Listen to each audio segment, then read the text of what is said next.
Hello, Dreadcast fans. This is Tom here.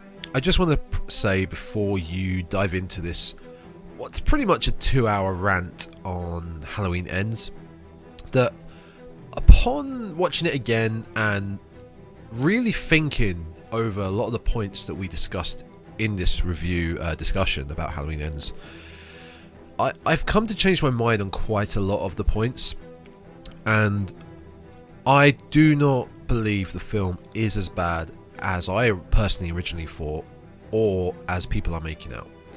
I don't think it's the strongest Halloween, but the main story, shall we say, story arc regarding Corey and evil, I have greatly changed my opinion on. And I think in the coming week, hopefully very soon, myself and possibly T, if he feels the same, we might just do an extra video, and I kind of just want to explain my thoughts and opinions on why I think Halloween Ends isn't as bad as people are making out to be. It isn't as bad as I personally made it out to be, and I think it deserves a tiny bit more credit than it's getting. So just want to lay that out before you start listening to this and you're like, why are these guys dogging on this film? Why are they shitting all over it? It's not that bad. I'm aware, okay? Just want to say, I've had time to process it, I've had time to think, but yeah, we'll get to that soon. But if you still want to listen to this, thank you very much for listening, and hope you enjoy it. Just bear that in mind. Okay, now, time to enjoy Halloween Ends, the Dreadcast. I forgot what episode number it was.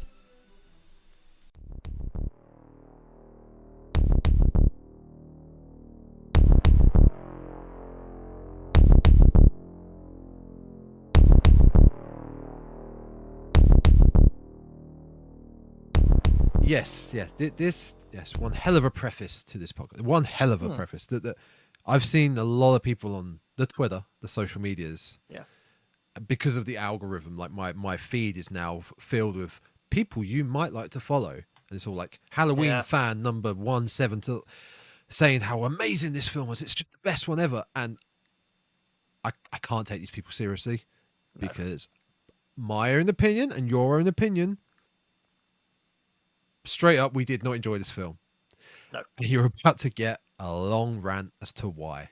So yes, we had to get that out of the way, because if you really like the film and you don't want to hear about 1.5, 2 hours of two pointless guys on the internet ranting about it, you might not want to listen to this. It's not. I mean, that's not to say there weren't some good bits. I mean, there were some bits in it that I thought were interesting. Okay. Okay. I thought they were different. I thought, oh, okay, that they tried something different there. Yeah, well, they not tried something different. They tried. They tried. At least when we get to it later, I was like, okay, at least they didn't just carbon copy that. Mm-hmm, they went, okay, well, this is different, so do that differently. And I was like, okay, that's... All right, I give them props for that. But on the whole, yeah. Anyway, this is the Dreadcast. Anyway. Welcome back to the Dreadcast. Yes. This is episode 24. Ooh. And this is... I mean, we've been waiting to do this for a long time, even though the film's not only just come out. But I feel like we've both been waiting. Like this, we knew this would be a good episode. We've been waiting a year for this. Yeah, to do Halloween Ends, because thank God it's ended. My name is Tom. This is... My name's T, without a beard. I can't... Yeah, for the video viewers. Yeah, sorry about that. I'm sorry. I'm sorry as well that he hasn't got a beard anymore, and I'm sorry that this is scarier than the film itself. I had an accident with the electric shaver. It will be back by the next episode. It will be nice and full. Big accident.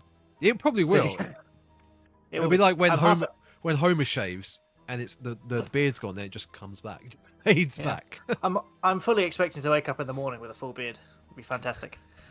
Just like a caveman, just bushy beard. Yeah. So, if you listen to the first 2 minutes, you understand we don't like the film. No. And I'm sure we have plenty of notes to go through. Yeah. Plenty of notes to go through. But just for, again, before we get into that, you can find this podcast If you don't want to listen to this one, go listen to other episodes where we've done them. Like the last one. Other films, like the last one, which was great. Terrifier. Because Terrifier 2 is coming out soon, so you might want to listen to that one and then go watch Terrifier 2. Yes. So you can find the Dreadcast on Spotify, Apple Podcasts, Google Podcasts, Podbean, Amazon/Audible, and YouTube just by searching Dreadcast. Exactly. And also find our socials. Social medias. You can find me at the Dreadcast on TikTok at the Dreadcast. And Instagram. You can find my the Dreadcast. Oh, yes. There we go. That was it. That was the one. It's one of those. Or you can find us on Google as well. The Dreadcastpodcast at gmail.com. No one sends us emails. Be the first one. Just send us an email. Just say hi. One day. Just so we can be like, we had one email. Yes. It's fine. It's fine. One day. It's there. One day. It's there. It's there if you want to use it. People do. It's fine. It's fine. But do send stuff. Anything. Just sign it up to spam if you want. Yeah, that's fine. Sign it up to spam. It's fine. Like anything. Any newsletters. We'll take newsletters here. We will. Yes. Yes. It's begging now. Just send us something. Anything. So, before we get into it, I mentioned earlier, Yes. let's we sort of stagger this podcast a bit, this episode. Yeah. Did you mention a while back that you hadn't seen the whole franchise? You hadn't seen every single Halloween film in the franchise. What did you see?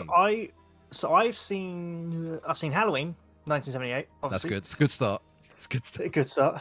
I believe I've seen Halloween 2 because that was with Dr. Loomis. He came back, didn't he? Well, yeah, he was in 1, 2, 4, and 5, and partly 6. But yeah. So I've seen Halloween 2. Haven't seen 3, but obviously it's not a Halloween film. So I've seen clips from like 4, 5 onwards on YouTube. Yep. Mainly how Michael kills people. Yep. But then in its entirety, then I would have seen Halloween 2K18, Kills and Ends. So I've seen 5 full films in this franchise. H2O or Resurrection? No, because when did they come out? They were 2000, weren't they? Early 2000s, yeah. No, I don't think I watched those. Oh, sorry, not early 2000s. No, that was later. 2000. 98. Like That's 20 years after, I believe. I should would've have had the dates up. I'm getting the dates, the exact dates up. I should know this off by heart since we're talking about Halloween. I'm going to keep talking while I look it up. Going to keep talking. I've read about the Halloween films, so I know. Well, that's it. I know what happens in the films. Yeah. So that's okay. I know what happens in Halloween No, is it Resurrection? H2O is 98. Resurrection is 2002, which is straight after H2O. Resurrection was the last film for Laurie, wasn't it? Of that timeline, yeah. Of that timeline, yes. Yeah. So I know what happens in certain films. Yeah. She has 3 timelines. Yeah. It's ridiculous. And then you say you've seen the Rob Zombie ones? Oh yes, yeah. I've seen the Rob Zombie Halloween. Well, I got about half an hour into it, then I stopped because I was kind of like, yeah. First one's okay. That was that Halloween. Rob Zombie's Halloween was the old one where he spoke, wasn't it? Or he talked for a bit. Yeah, as a kid. It's about him growing up in like the asylum. Yeah, and, the second one is not good. No, I haven't seen that one, and I think I stopped partway through the first Halloween because I was like, he's talking. Why is he talking? This is weird. Mm-hmm. Yeah, it's weird, especially when you're so used to what he should be. But I guess it's a completely different universe. It's Rob Zombie's interpretation of it. It is what it is. It's not for everyone. I enjoyed the first one. The second one is not. I would not recommend the second one. I'll have to go through the franchise and like catch up on my Halloween films because I think it is the only horror franchise that I've not actually seen every film in. So I probably have to catch up on them. It's very, but then it's like what you mentioned, thing.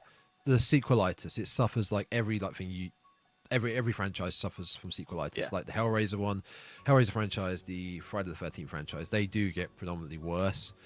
4 and 5, I have a special love for, just because. Little segue, kind of little connection. 4 and 5 introduce a new character, but the new character does not replace your main character who's currently in the film or your main villain who's in the film, like said Corey does. You know, Jamie in 4 and 5 replaces, I guess, the main female heroine lead. Because Laurie's not in it. she was doing the Rose of Thorn, the Cult of Thorn stuff, wasn't she? No, that's Cult of Thorn is part 6, which includes Paul Rudd. Oh yeah, because he was supposed to come back as Tommy in Kills, but he couldn't do it. Yeah, which would have been great. That would have been great if he was. Yeah. Jamie was the cousin, wasn't she? She was his cousin. She is. Yeah. She she's is the psychic. The niece. That was it. She's the psychic one. That's the one. She's the psychic one. Psychic? No, which one? No, she's not psychic. I swear one of them had like telepathy or something weird. There was in Friday the 13th Part 7. There was the final girl. I can't remember her name. Had telepathy. She could control Jason with her powers. Getting my franchise is confused. Anyway, I think that's probably what it is. Anyway, you see about half of the franchise. You got some work to do. Yeah. This timeline that. Did you, folks? I did draw up a Halloween franchise timeline. It's on Twitter. You can see it. Twitter below. This timeline that we've finished now: Halloween 2018, Halloween Kills, Halloween Ends. 2018, I enjoyed. It was good. I really liked it. I thought it was a great sequel because it was. Here's Michael. He's been locked up in a mental hospital. It's not a mental hospital. I don't know where they put him. They put him in an asylum. They locked him away, and for 40 years, I think it was 40 years. Yeah, 40 years. 40, yeah. It was. He's not said a word. He's not done anything. That's it. He's fine. Yeah. And I thought, well, this is a good timeline. It's like, okay, he's gotten out, and it's like, right, let's head back and have the clash. It's unfortunate again that they chose to completely retcon the whole timeline and start the new timeline. Like, so it completely retcons 2, 4, 5, 6, and it's straight after 1. But whatever. I did notice something that was quite. It slightly wound me up because it was mainly to do with the writing of this, where they made a slight error in their writing. So there's a bit in it which they reference the events of Halloween 2018, and it's when one of the characters, we'll get to this in a moment because this is one of the things that bugged me, says, "Oh, it's all Laurie's fault for all the events that happened 2K18 onwards." This bugged me as well. If it wasn't for you provoking him, he wouldn't have come back. And I sat there going, "Yeah, but it wasn't her. It was the journalist. She had nothing to do with it." I was trying to think throughout the whole film. Where was this provocation? Yeah, even in the original, there was none of that because she was babysitting. Michael was doing his thing, killing, and then went for Laurie. Like I couldn't think where this provocation came from of Laurie going, like, "Don't get me, motherfucker." Yeah, and I sat there going, if it hadn't been for the journalists going to the asylum, shoving his mask in his face, going, "Is this you? Are you evil?" He would have probably been still there, staring at his feet, going, "Oh, okay." Yeah. So what do I do? Oh, okay. Yeah. And I was like, it felt to me that they'd ignored. And there's another bit which I felt that they ignored, but I'll get onto that in the full-on when I unleash my bile on this film. But it felt like they ignored the events of the last two films because they were like, okay, we've got like 20 minutes to cram in all of this stuff because we've made an entirely different story. Just pump it full of stuff, and they ignored what they'd written beforehand. Yeah. Yeah, it also, like you said, pump it full of stuff. It felt like a director, David Gordon Green, he had the story for maybe 1 or 2 films, and then they were like, no, we're going 3. Blumhouse, we're going 3 films. I was like, okay, we don't have the story for that, so let's see what we can do about this. Effectively, what they could have done is done Halloween 2018, and they could have jumped to Halloween Ends, or even that, not even Halloween. They could have literally cut the end part of Halloween Ends, and you have it so it's like, oh, Michael escaped. I can't remember how Halloween 2018 ends. He disappears somewhere, and he gets away from them, and then he's badly injured. Michael is left in Laurie's burning house. Yeah. Oh, that could be. So he could be got out of there, and it's like, right, he's gotten out. He's coming for her, and then like the end of Halloween Ends, she does what she does, and how it ends. And it could have been that. It could have been, right, you watch Halloween, and then you watch Halloween 2018. Little 2-part storyline done. Yeah, that works. I mean, like I said, I've got a whole rewritten, not script but story for ends, which we'll go through in a bit. I did. I called mine "The Story of Corey" because yeah, there is that. you know. Yeah, it's an unfortunate tale of how this franchise has come. Well, this timeline of the franchise has come to an end. As we noted earlier, that there are a lot of people that enjoyed this film. Great, Yeah, that's fine. We didn't. Cool. But there's also the people that really enjoyed it I've noticed are really trying to hammer home that you don't understand. This is what it's about. This is what it's about. It's like, okay, I understand. The thing with Michael is that he's not like other slashers. John Carpenter and Deborah Hill, they made Michael Myers meant to look like the personification of evil and fear. Mm. That's why he was like unstoppable. He had no motivation in one. He was pretty much unstoppable. He was just a killing machine. Didn't speak, didn't have a character really. He was just fear and evil, walking and killing. And then they fucked that up in number 2 onwards by making him a family man, you know, and then it kind of was supernatural to begin with. They just didn't show many supernatural sides. He was just meant to be fear and evil, which is kind of what they tried to do with Ends. You know, there was that little bit supernatural, implemented really badly, which we'll get to when that happens.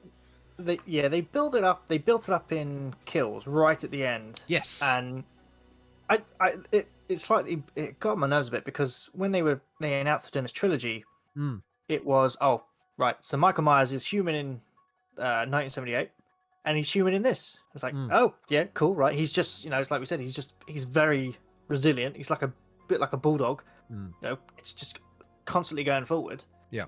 And then at the end of Halloween Kills, it was like, okay, he's not really human, is he? Is he a bit more supernatural? It's like, all right, you're going away from that. And then in Halloween Ends, you're like, okay, he's definitely supernatural. Yeah. Oh no, he's not. Oh, he's not. Okay. We're in Friday the 13th Part 6 territory now, where Jason is undead, and Michael now is. I mean, that's for, like, it was Halloween Kills. The ending was pretty piss poor, where he literally became supernatural in that he kills that group that surrounded him, that completely beat him down, and he just wipes them out.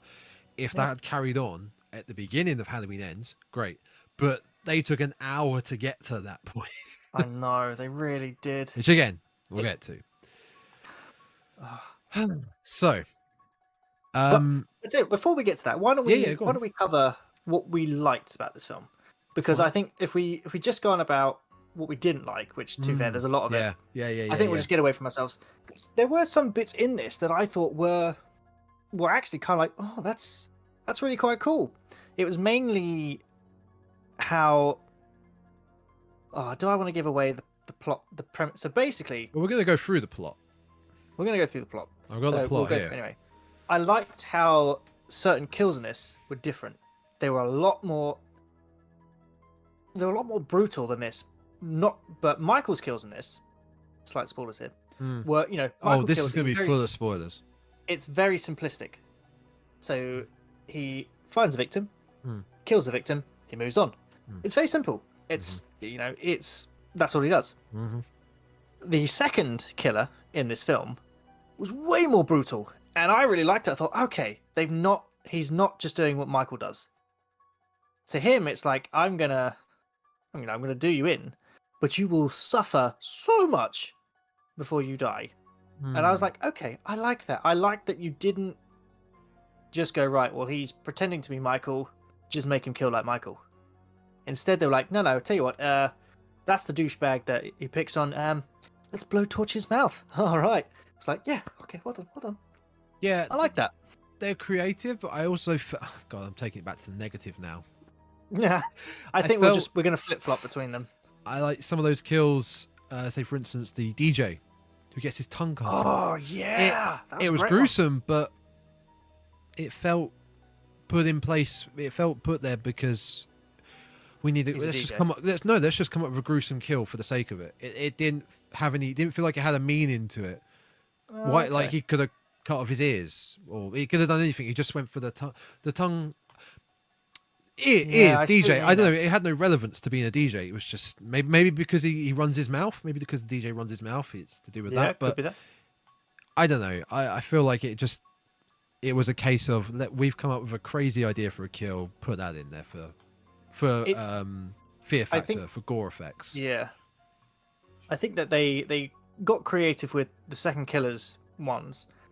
I mean, I thought they were good. I really liked them. I must admit, who was it? There's not the group of teenagers that pick on Corey in this film. Oh, I hated them so It much. was the curly haired girl Yeah. who shows sympathy towards Corey. She never really picks on him. She's always like, "Are you okay?" She's always trying to see if he's all right. Yeah. I was surprised at that one. I was kind of like, well, I mean, she's always checked to see if you're right. She's always, being nice to you. I'm like, I don't really know why you killed her, but all right, fair enough. That will be down to him, quote unquote, absorbing the personification of evil, where there is no sympathy to whether or not you're a douchebag or a nice person. Michael in the other films doesn't hesitate; he will just kill. Yeah, I suppose It doesn't matter if you're a good or bad person, and that's where the supernatural, I guess, element came into it, where our second killer, which we'll get onto in a minute, just kills. Just kills, I suppose, if you're then going, right, I'm going to be the next Michael, you would think, you would effectively think, I have to be like Michael. Yeah. Always moving. Well, it's like I'm saying, he's always moving forward. He doesn't look back. So yeah, that's a good point, actually. And also the second killer is dealing with a ton of hatred. Oh yeah. He's trying to balance a ton of hatred and depression and just now this supernatural evil all at once. Stir that in a pot and you get quite a mixture. Cocktail of mental anguish there. Yes. To be fair, that's another thing that bugs that. Oh, it's going negative again. It's another thing. It's going to happen. It's going to happen. It's another thing that. It's another case of ignoring what they wrote beforehand. So, I'll go to the start of the film here. So I thought the opening to this film was really good, actually. Do you want to run through the film? I've got the plot. I got the Wikipedia plot here. I'm going to read through it and stop, and we'll talk about it if you want. Yeah. Okay. Fair enough. So Halloween Ends, folks. You've already at this point. You don't. If you want to see it, go watch it, then come back. Well, we already said we're going to rant on it. So if you're at this point, then you definitely don't care about spoilers. So no. Yeah. Fair enough. So on Halloween night, 2019, Corey Cunningham, awful name. Really didn't like that name. But do you know what it's referencing? Sean Cunningham? No, it's referencing Arnie Cunningham from John Carpenter's Christine, who in that film gets obsessed with and corrupted by a malevolent supernatural force. That is where Cunningham comes from. It's a reference to another John Carpenter film. Okay, which that's fine. Is, that's fine. That's fine. As you explain the plot, we will jump to another John Carpenter film in a second, I'm sure. What they're watching on the TV? Yes. Sorry, yes. Probably the scariest thing of the film. So Corey Cunningham, John Carpenter's input, is babysitting a young spoiled boy named Jeremy. He's really annoying, this young boy. He is. He pulls a prank on Corey by locking him inside the attic. This house is massive that he's babysitting. Now, the timeline for this is, this is 1 year after the events of Halloween 2018, and Michael Myers is still on the loose. So yes, we don't know where he is. No. The prank he plays is the little kid disappears. Corey goes to look for him. He finds the back door open, so of course it's immediately like, okay, why is the door open? The knife from the kitchen's gone, which even adds to them all. So all of these things are building up in Corey's mind to, oh crap, he's here. It's very classic slasher tension. Yeah. Because the kid then starts screaming, and it's like, oh my god, the knife's at the bottom of the stairs. Yeah. Myers is in the house. This is it. Yeah. Oh god. We're at the beginning. Come on, keep going. Well, the film you were referring to, while he's babysitting Jeremy, they're watching The Thing, which they were doing in the original. Yes, and the little kid is unfazed by The Thing. He's trying to be cool. He's unfazed whatsoever. See, I liked this. I liked the start of this film. I liked it. I thought it was going to lead somewhere else. Obviously, it doesn't. But it would lead somewhere else if they'd written a different movie. Well, yeah. Which I'll get onto a little bit later. My thought of what they could have made this film out of. And I thought it was great how that Corey's like, "Oh, do you want to watch something else?" Like, no, it's fine. He's like, "Yeah, you're probably fine." Like the head from the thing starts pulling off. And he's like, "Nope, you're not watching this. No." It's like, oh, good Yeah. babysitter there. Yeah, but Although he sort of takes the shit from Jeremy as well. he gives it back though, because to be fair, Yeah, he does. Jeremy does turn around and say, "You're a rubbish babysitter," and he goes, "That's fine. I'm not a babysitter." It's like, true. He's got a point. But Jeremy also points out that babysitters is the one that gets killed, not the babies themselves, not the kids, which kind of seems to stick in his mind as to when Jeremy's playing this prank on him. He's starting to panic a bit. Like, what's going on? You said the door's open. Is someone actually here? And he gets locked inside the attic by Jeremy. And Jeremy's laughing, ha ha ha. And Corey starts really panicking in the attic. And he's bashing the door. And we're cutting back and forth between Jeremy's parents coming back from their party that they've gone out to. Because this is a third floor is mansion house. This thing's a big house. Yeah, and outside the door, the attic door, is the banister, which literally way open down, and you fall down to your death. Which Jeremy does because Corey kicks the door open, which kicks Jeremy flying over the banister, lands head first, like he's doing a handstand, head first, breaks his neck, and he's dead in front of his parents. I laughed my ass off at this point. I jumped. I must admit, I jumped to this because I wasn't expecting to see Jeremy's, going. So I did jump a bit. I thought it was hilarious because I didn't expect it to come, but I don't know. Maybe my reaction was so out of left field. Maybe I shouldn't have laughed, but I found it hilarious. Oh, take that, Jeremy! Stupid little kid and bad babysitting. I sat there when I watched this, especially when we next find Corey, who's obviously the town hates the man. He wasn't found guilty. It was obviously deemed right. It was an accident. Cleared of manslaughter. The kid played a prank. It was, it went too far. He shouldn't have done. And tragedy struck. Blah blah blah blah. They let Corey go, but the town hates him for it. The town hates him. Yeah. Which is one of the things that bugged me about this writing again. And I sat there and I went, well, the thing is, if we lived in Haddonfield, if Haddonfield was real and this was happening in our world, and you were looking after a kid, 1 year after the events of a mass, killing spree, the man who did it was still out there. You had no idea who it was, and you had a kid that locked you in an attic, saying the boogeyman is in there, he's going to get you. You would freak out. Yeah, it would be. It's such a big deal to that town.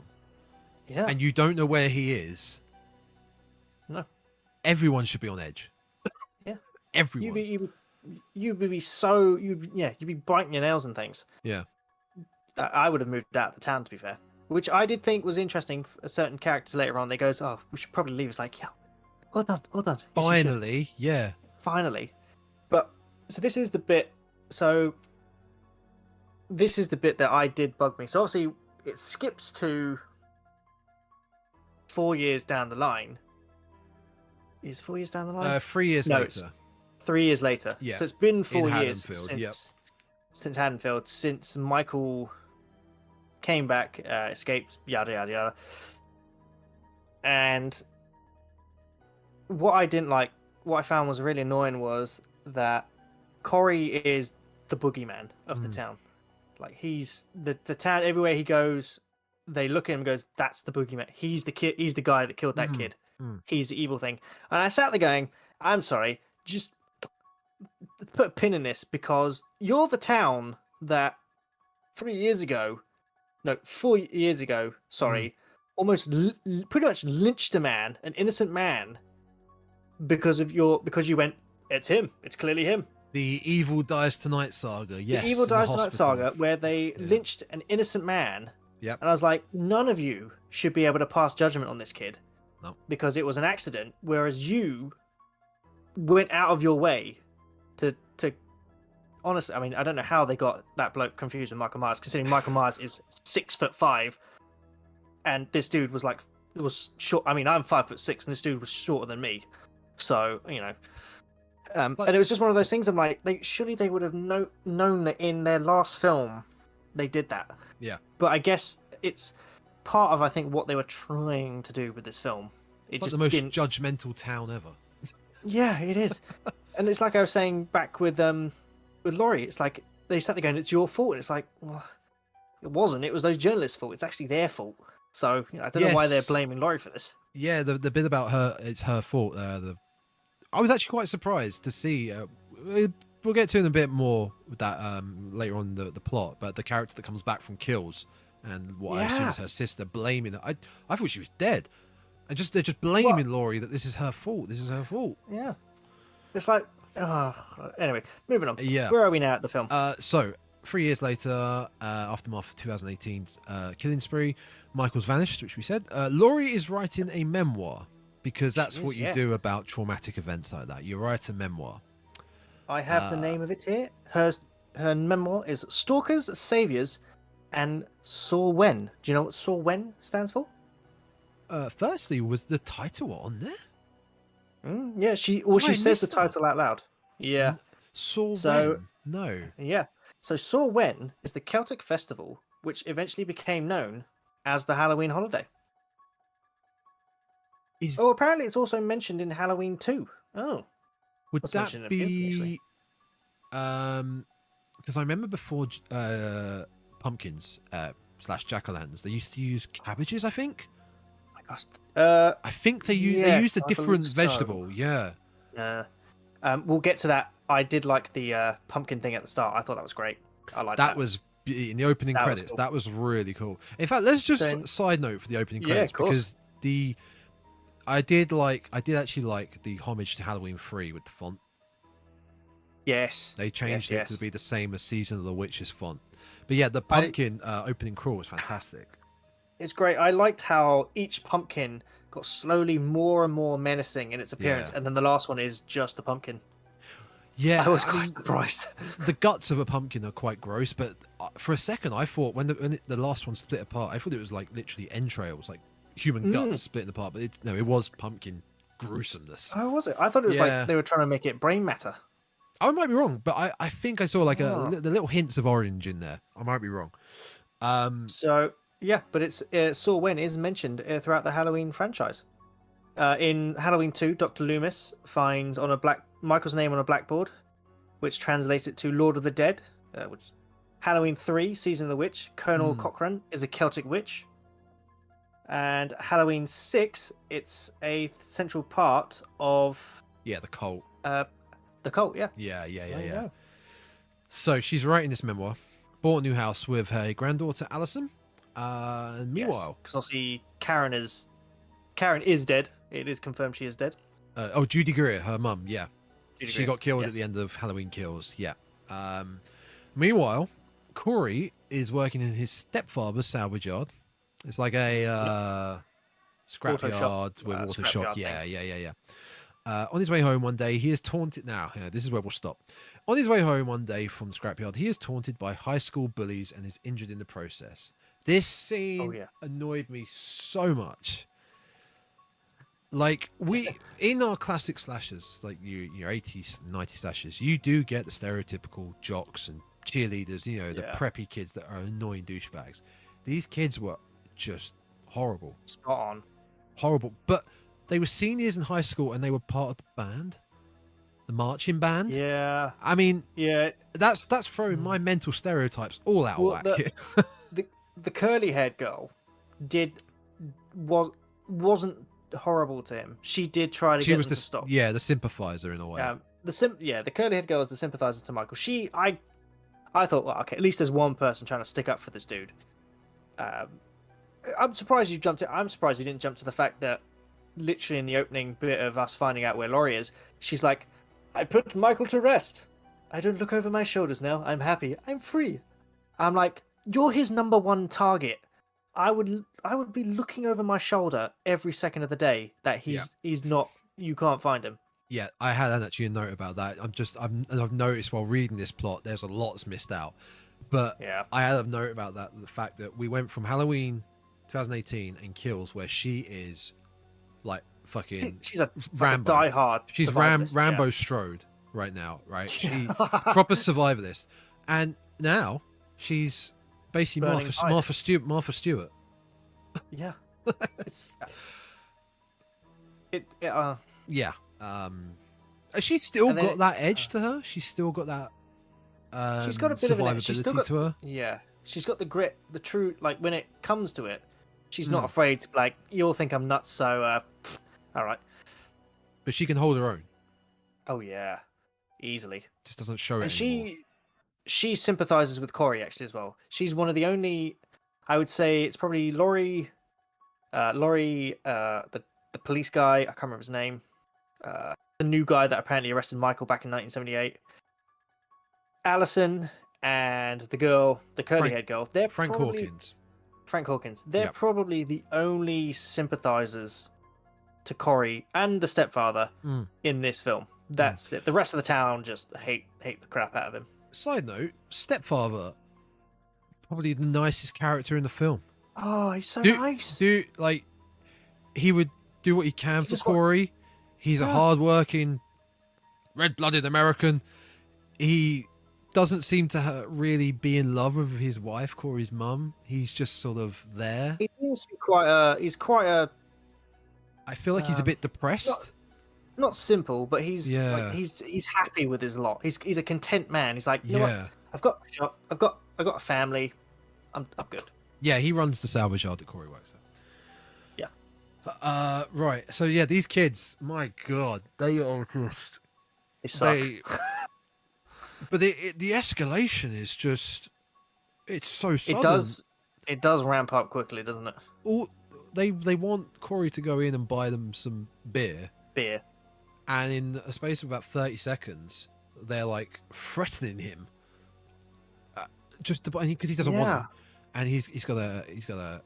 Oh, the segue for Corey meeting Allison, Laurie's daughter, is the fact he's got some chocolate milk in his hand, and he, out of rage, oh, there's the alarm. He smashes it, and it cracks into his hand and makes his hand cut. That's it. That's the transition we get. Yeah, it's this is after Laurie scares the kids away. Yeah, she happens to be there as well. She gives him this big old knife and goes, right, I'll stab his tires. So that Corey stabs the tires, and then she drives him to the hospital where Allison works, and stitches up his hand, and whatnot. After telling her not to take crap from her boss, even though he's just taking crap from a load of teenagers. It's like, okay, if you're going to tell someone to stick up for themselves, you probably want to do it yourself. But okay, it's kind of as well at this point. Well, before the credits, I thought Corey's bit was that was it. His scene was before the credits, but it's now with this scene, and as we go on, you start to realize, no, this guy is now part of our main cast. He's going to be featured heavily throughout the film. He's not. You could say he's not part of the main cast. He is the main character. Yeah, he is. He is. He's the main. And this bothered me big time with the film. Like the implementation of a new character, a main new character, at the end of a trilogy. You're trying to establish this character in the first 45 minutes, because that's pretty much what it is, rather than building him up slowly through the franchise. I think if they were trying to run with Michael's essence, shall we say, is that his essence is infecting people, which is part of the opening credits. So when after Corey's after the accident with the kid, Laurie then says in a little opening bit, "Oh, Michael's essence is corrupting the town." So we then see people starting to commit suicide. Yes. We get people that are killing each other. We get people that are doing these horrible things to each other because she says Michael has vanished, but his evil is now spreading into the town. Yeah. And I sat there goes, I'm thinking, if that's what they were going to go for, then rather than have Jeremy's death be an accident, it could have been that Corey got the door open and went, ha, and then pushed him over the banister to show that Michael's evil was corrupting him. Yeah. Well, I mean, it certainly does towards the end of the film. Oh, yeah. Is that when Michael Pennywise is hiding in a sewer somewhere? Yeah. There's always a sewer in horror movies now. I don't know. Pennywise is not that. I don't know. The horror movies clearly like sewers. Not after seeing Art the Clown, he's not that scary. Yeah, no.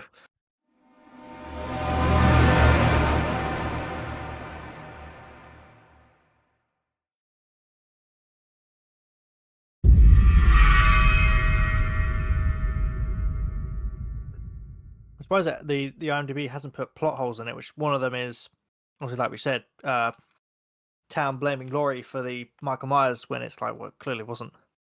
Yeah, unless I'm completely missing something there. I couldn't think as to the reason for that, as to how that made sense. In Halloween 2018, she even says, she fortified her house. Yeah. And she lives on the outskirts of town. She barely reacts with the town because it's like she knows he's coming back. Wouldn't provoking be like big signs going, come fight me, Michael. Come on. Come at me, bro. Like sends him letters in the post office. Ha ha. She's like, well, she knows where he lives. She rings him and he picks up. Hello. Puts the phone down. Runs up to his door, rings the doorbell, and runs off. That's provoking. Okay. Exactly. That's being a dick and provoking, not hiding in the woods. Just turns up to visit him with his mask, like, got a pair of scissors. Oh. Yeah. All right, where did we get to? We got to douchebag high school kids at the. He just told Alison to stick up for herself when he's not prepared to stick up for himself. Oh, in the hospital. There's a cut on the inside of my lip. Oh, lovely. Mm. Yes, he goes to the hospital with his cut on his ham. And this is where the love interest begins between Alison, who works at the hospital, and Corey. And I hated the sub plot of Alison's co-worker, who basically her and her colleague co-worker, they're trying to get a promotion with, like, I guess the doctor they're in theory following, like they're working under. It's to be the head charge nurse or something. Yeah, and her co-worker is basically sleeping with the doctor to get the job. Yeah. But the story felt so meaningless. I had zero interest in this sub-story at all. It would be fine if the story of Corey and Alison was a different film. It would have been interesting. So I'm going to tell you the way that I think the premise that they had was basically what they should have done was taken the Corey Alison like love story thing and made it a separate like drama, because Alison as well is kind of not vilified, but they look at her, they think she's one of the weirdos. Yeah. Because of obviously her grandmother is Laurie, so they think, well, if her grandma's nuts, she must be as well. Yeah. And they could have made a really cool story about, these two sort of outcasts that get together and go, you know what, we've got to leave this town. Let's, give a finger up to the town. Let's go. And it would have been a really cool film. Yeah. It felt like a Netflix. What I wrote down, it felt like a Netflix drama for the first 45 minutes. Because you don't see Michael for a good 45 minutes of this film. Now, again, as I mentioned, Michael is not the epitome. Well, he is the epitome of Halloween franchise because it was so successful, and then Halloween 3 they tried. The point of Halloween was to be an anthology. But it didn't go anywhere. It wasn't successful, Halloween 3, so they went back to Michael, and now Michael is synonymous with the Halloween name. But it's not meant to be. Michael is meant to be the personification of evil and fear. Well, that's why they call him the Shape, isn't it?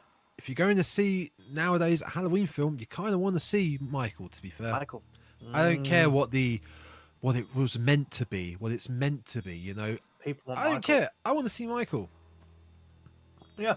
And the thing is, when you find him, when you eventually you see Michael, he's doing some weird Pennywise thing where he's been hiding in a sewer for 4 months, and this is again what I get that they tried to go right. We're gonna do something different with Michael, You want to do our own thing? I was like, I was like, okay, right, try it. But it started to bug me when in Halloween Kills, he started posing as victims. And I was like, Yes. why are you doing this? Yeah. That's not Michael. That's not Michael. And then in this one, he hides in a sewer for 4 years. And I'm like, this is Michael Myers, the ever-moving evil on two legs that has a one-track mind. It's like, right, I'm going for Laurie. And yet, for some reason, he goes, actually, I'm going to go hide in this sewer for 4 years. Well, right. I mean, was he in the sewer for 4 years, or has he been moving around? We don't know. Like, I thought he was, when you first see him, I thought he was stuck in the wall. I thought like, the wall had caved in, and he was wedged in there, and I was like, oh, okay, is he stuck? And then again,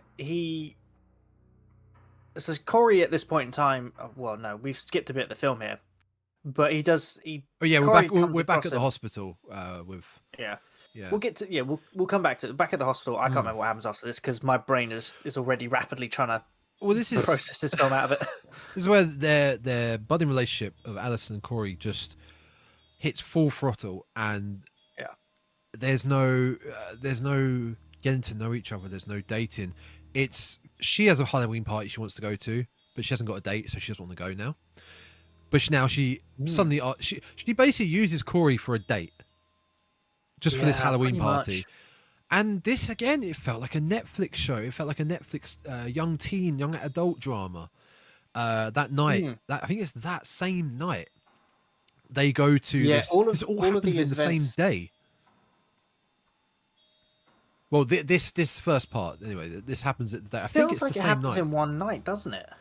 Well, this does. Maybe a couple. It changes. No, it's It does progress through days, and then it ends with it ends on Halloween night. But from them meeting on one day, and then they go to the Halloween party the same day, like this is moving very fast, very fast. Well, I think it's implied that she knows him. I think it's when she sees him, she does smile when he comes in the door. Well, she probably knows of him. So everyone knows of him. Yeah, but I think there's something. I think they've known each other for a while, and she may have crushed on him already. But the thing is, she's a sympathizer to him. She's able to look past that accident. She can fix him. Yeah, exactly. She likes fixing broken things. Yeah. Well, the amount of stuff that Corey does in this film and says, most normal people are like, ha, yeah, no, there's no date after this. Nope, go away. You're not fixing him. No, you're not fixing him. The man is unfixable. When they go to the Halloween party, I actually have my second kind of laughter, but also the reaction of, "Oh, come on!" Oh, is this with the mum? Yeah. Yeah. Oh! I'm going fucking everywhere with this. There's one more thing. One thing that does happen with this party, we're reintroduced to Lindsay. We're introduced to her early on in the film, Lindsay Wallace. I think her last name is Wallace. Just to clarify. I think it's Lindsay Wallace. It's Lindsay something. Lindsay, who was, along with Tommy, one of the original kids that Laurie was babysitting in the original film. She is barely used in this film compared to the way Tommy was used in the last film. And I didn't mind it. I just would have liked a little bit more because she is an important character. And the thing is, they brought her back because the fan reaction to her was so overwhelming. They went, let's bring her back. And then I think she's in 2 scenes. Yeah. One where she's pouring drinks, and the second one where she's playing cards, and that's it. They're doing tarot cards in Laurie's house. Oh yeah, that's right. But yeah, she bartends at this bar / nightclub thing. Club, whatever it is, where this party's happening. And yeah, my reaction was when Corey was having a little bit of a meltdown on the dance floor. He goes to the bar, turns around, and there is young Jeremy's mother from 4 years ago, sat at the bar. Just happens to be right there, right next to him. Are you kidding me? Come on. Well, it's funny because literally the next scene is Laurie runs into Jeremy's dad. Oh yeah, I forgot about that. Yeah, it's like, oh hey. Oh no. Jeremy's dad is not. That's not him. You say the supermarket. No, she runs into Laurie runs into the dad at a snooker bar. Yes, Later. sorry. I thought you said supermarket there. Snooker bar. Yeah, sorry. Yeah. Yeah, no, the supermarket she meets Frank, the deputy, Frank Hawkins. See, like, now, I'm gonna admit that at this point in the film, you're probably about half an hour, 35 minutes deep into this film, Yeah. and it's a lot of talking. The Not drama. much, nothing happens. It's just a lot of drama, a lot of talking. At this point in time, I was looking at my watch and I was like, it's been half an hour. Yeah. Nothing is happening. Yeah. And I kept doing it. I kept looking at my watch every 15 minutes going, when is this film going to get going?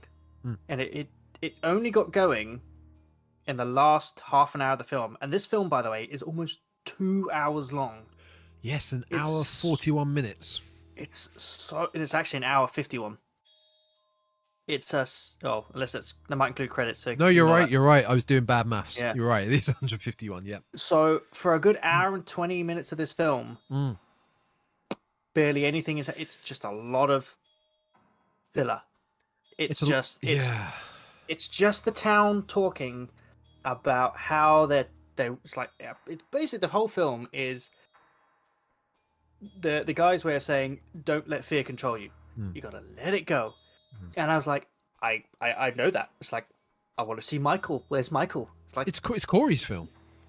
That trailer that I watched promised me some action, which I want to talk about the trailer in a minute.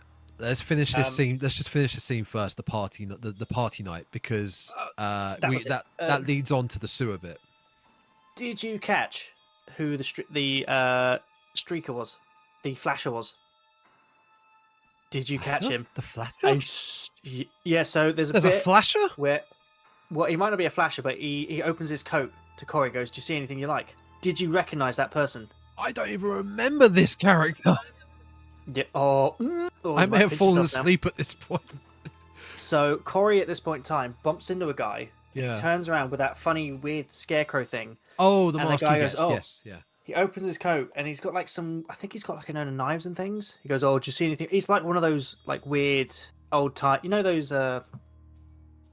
like cartoons. He goes, "Oh, if you need something, there's like a guy with a weird trench coat who opens his jacket and there'll be stuff."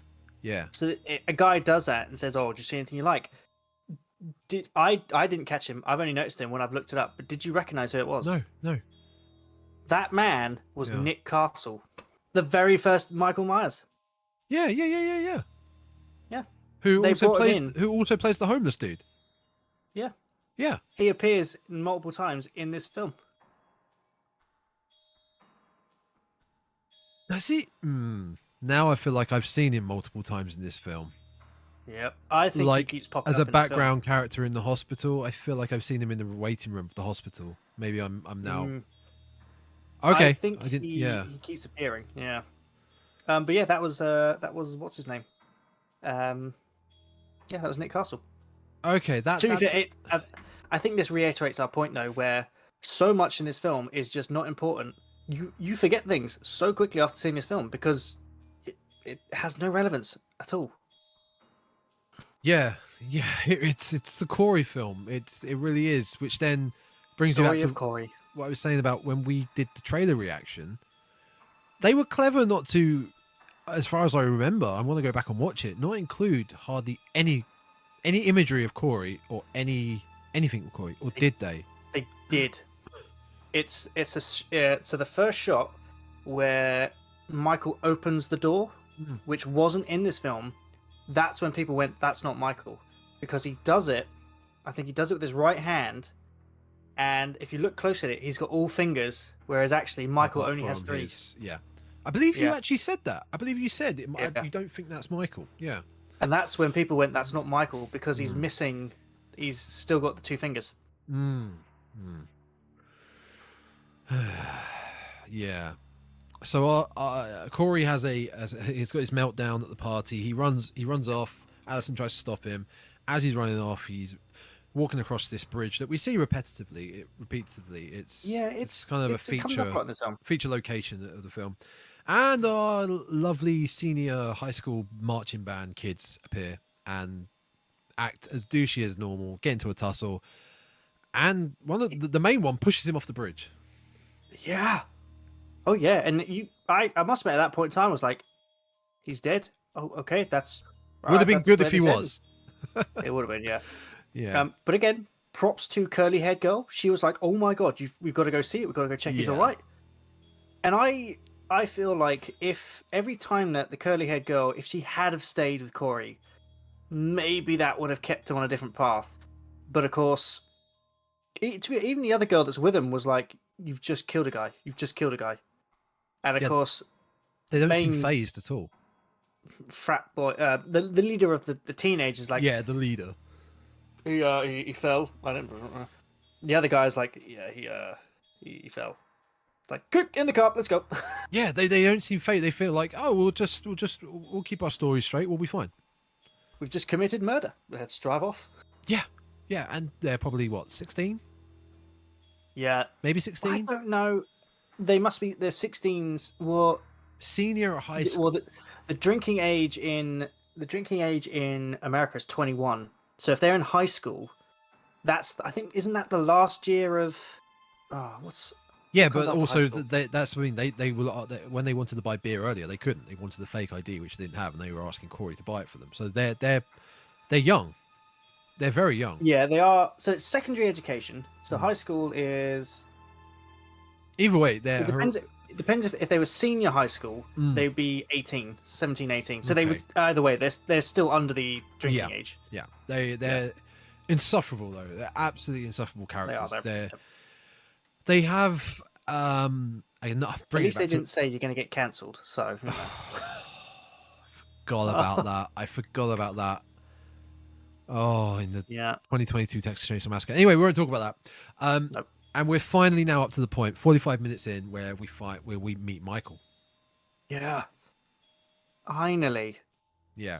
Corey gets dragged into the Pennywise sewer. Yeah. After the homeless guy, it's like, oh, okay. Yeah. He gets, and this is what slightly bugged me about. Again, they changed the character of Michael because Corey finds him weird. I don't know what. Michael drags him into the sewer and then wedges himself into a wall. I don't get it. I don't know why. All right. He goes to choke Corey, and then they do this weird eye connection flashbacky thing. Yeah, where it's made to look like Michael is looking into his soul. Sees that he's been vilified to make him look like a villain, and goes, "Okay, I shall let you go." Yeah, what it's got written here is that Michael lets him go after sensing the same darkness in Corey, which he sees through his like. So that's what we were saying earlier about how, yeah, you've got the supernatural elements from the end of Kills, but you took nearly an hour to get back to that. You had to get through this drama bullshit first, whereas you could have sprinkled it in here, back to drama, sprinkled it in here, back to drama. Like, just keep reminding the audience that it's there rather than there. It's like we said, when Laurie was doing her opening talk, they hinted at it, and then that's it. Nothing for the next 40-odd minutes about anything. In fact, Michael's not even mentioned probably at all during that time. No, not apart from, like you said, when she's being shouted at that she provoked him or whatnot. That's it, really. Yeah, that is true. Although I don't know why they brought that. I mean, they're within the rights to bring back characters, but they brought back the lady that. So Laurie after Laurie leaves the supermarket, which I must admit, the moments between her and Frank were quite sweet. They were quite. I did like that, yeah, where she meets Frank in the supermarket and they're talking about it was basically really what they want to do after Haddonfield. He wants to go to Japan. He's learning Japanese. He wants her to go with her. Yeah. She's like, well, I don't know. Yeah, it was quite nice. And she goes outside, and this lady basically yells at Laurie and says, "Look, you're responsible for my sister losing her voice and all these things." Because it's the elderly lady from Kills whose husband is stabbed repeatedly by Michael. I must admit, I remember that scene. I'm pretty certain. Do you remember how she got? That. Do you remember how she got? Yeah. She shanked horribly with a light tube, a broken light tube in the neck. No, and I think they only did this because they wanted to try and portray Laurie as a villain. Yeah. And it was like things you could have just had anyone say that. You didn't even need the elderly lady. You just needed her sister to go, it's your fault. My sister's dead. Yeah.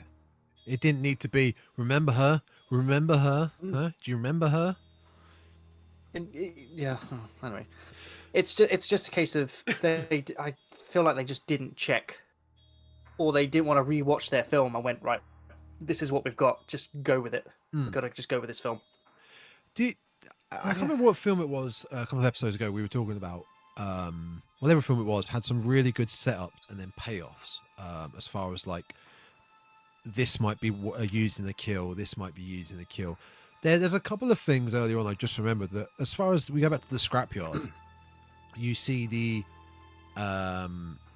sort of like the conveyor belt going into the hydraulic crusher. You also see then Corey using the welding iron. Yeah. So these things do come back later on in the film. The bike doesn't really have. Corey gets given a bike by his stepdad. That doesn't really have any factors. There's a couple of setups and payoffs, but they're very minor. Very minor. Yeah. And there's also the one other thing. Corey's mum is a very interesting character. Very badly written character. Yeah, she seemed to be on full throttle, like on a 10 out of 10 all the time. And I mean, she's very abusive towards Corey. She's not a good mum. She hits him, she berates him, which again, I mean, you do have to feel bad for Corey. You know, the man is suffering a lot mentally. Oh, gotcha. Yeah, completely. The town hates him. He has to live with the knowledge that he did kill a child by accident. His mum hates him. She cannot stand the sight of him. Yeah. He's pretty much got no future in this town. So yeah, mentally, this poor kid, he gets beaten up regularly. Probably. Yeah, at the moment, yeah. Yeah.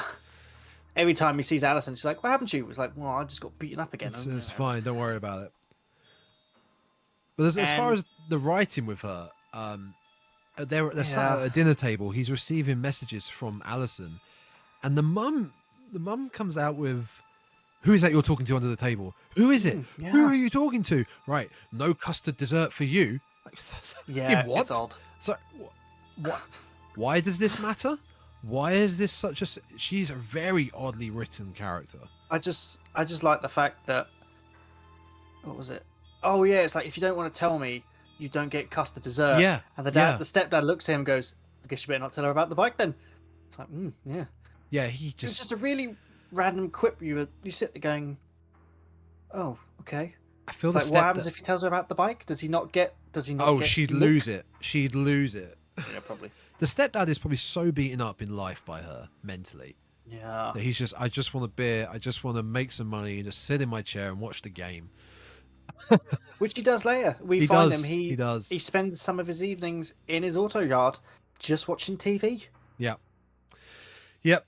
So where are we up to? Right.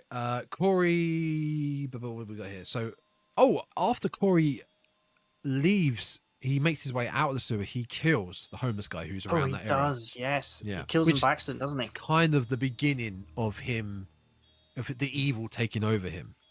Yeah. Kind of the antithesis of it. Which is interesting because I do think it's amusing because he meets her with Alison. They go on this walk. He's saying how sorry he is for being a bit of a dick to her, and immediately now Laurie introduces the two of them together. Yeah, she says he's a really nice boy.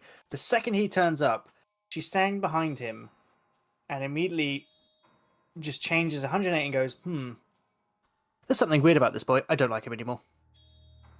And it's like, okay. She was willing to help him and be sympathetic at the beginning. And then all of a sudden, it's no. Yeah, no, you can't date him. There's one other little thing that was not a sort of setup and payoff, but early on we are introduced to Alison's ex. He pulls her over. Yeah, he pulls her over on the bridge again. Just basically says your muffler's broken and he's trying to Repair Trying bridges. repair. Oh, very good. Very, very good, sir. Yep. And this obviously sends Alison to the scrapyard, which furthers the relationship with Corey. He comes back in a bit. Her ex. He comes back because they're at a diner and we meet him. They have made him up to look exactly like the main cop from the original Halloween. I don't know if this was intentional. He looks like, I've just got his name here. His name was Lee Brackett, the character from the original Halloween, who also reprised his role in Halloween Kills. He was the security guard at the hospital. Oh, was he? Yeah. Yeah, looked very old. Didn't look the same. But he had the comb over. He just looked the same. I don't know. I don't know if that was intentional, but I just noticed it when I watched it. When he was on the screen, there was a nagging thing in the back of my mind of he looks familiar from somewhere, but I thought it was just because I've seen him in something else. He's not that important. He's not even in it for that long. Like I said, Corey and Alison go on a date. Alison's ex is there, like we just said. They get into a bit of a shouting match because he's pestering them. Corey's getting fed up. And give it to Corey. He stands up for himself at this point in time. He does stand up for himself. He also lures Doug, the ex, to said sewer where Alison at this point in time has just vanished. No, she's gone. I was getting to a point actually with this when he was leading to the sewer. I was like, is Michael going to eat him? Is he luring people to this sewer so Michael can eat him and regain his strength? I will feast on your flesh, like Pennywise. Yeah. See, it's interesting at this point in time because just before they go to this weird, it might be afterwards. It is afterwards, yes, because he goes on the walk with Alison and he tells her that he's killed someone, and she does not bat an eyelid. Yes, as in his past. Yeah. She's like, okay, cool. Yeah. And they actually go back to the house where the accident was. And Jeremy's dead. He definitely doesn't turn up. And they're just walking around. They do some changing shots. And it's just unusual because I think later on in the film, we find out he sleeps there next to the pool of blood, like the stained floor. Yeah. Where Jeremy had fell from the attic onto the ground floor, and that's where he sleeps. It's just weird. The thing with him telling her though that I've killed someone surely negates the idea of her supposedly maybe knowing of him. She would suggest that she doesn't. Yeah, that would suggest because surely I can't imagine Haddonfield's a big place. It's a small town. No, she wouldn't, because doesn't Alison move away for it? She leaves town for a little bit and then she comes back. I suppose so, yeah, because it is 3 years later. If I remember rightly, I think she left because her mum died, so she left for a certain amount of time and she came back to live with her grandma. Well, that would make sense as to why she didn't know that Corey had killed the kid, yeah. Because everyone in Haddonfield knows Corey, apparently. Everyone knows that he has killed him. Yeah, so that could be it, actually. Yeah. That makes more sense now, yeah. So where are we at to? We're now getting lured into the sewers. Into the Pennywise sewers.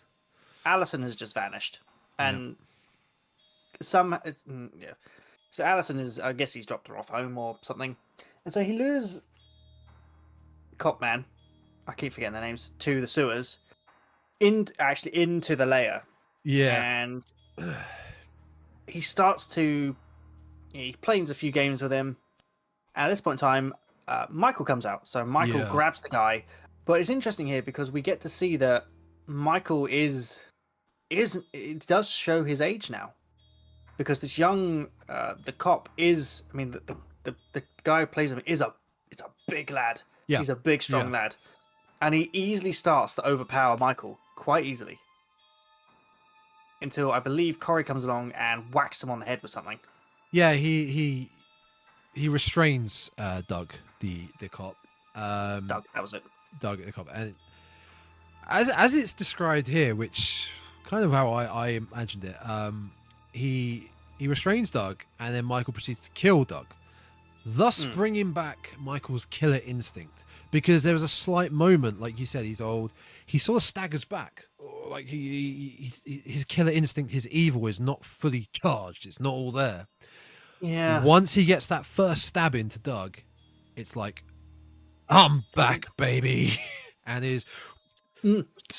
I did like this scene. I did like this scene because every time he kills, he sort of straightens up a bit. He does it more and more, and then you see him going for this old man, and then you see that shape. Yeah, he take forward, hulks up, and the neck goes up, and you're like, oh, there he is. Yeah. Okay. Which he's is back. Kind of similar to if they had it in the story of Michael feasts on this flesh, and that regenerates him. He's feasting on them, I guess, in a way. I did like that, how he does. You see that, and again, it's that little supernatural hint. It's okay, Michael's killing something, and that killing essence thing fills him back up again to the point where it's okay, I'm ready to go again. Let's go. The thing is now, this is where I laughed a bit again. Corey and Michael team up.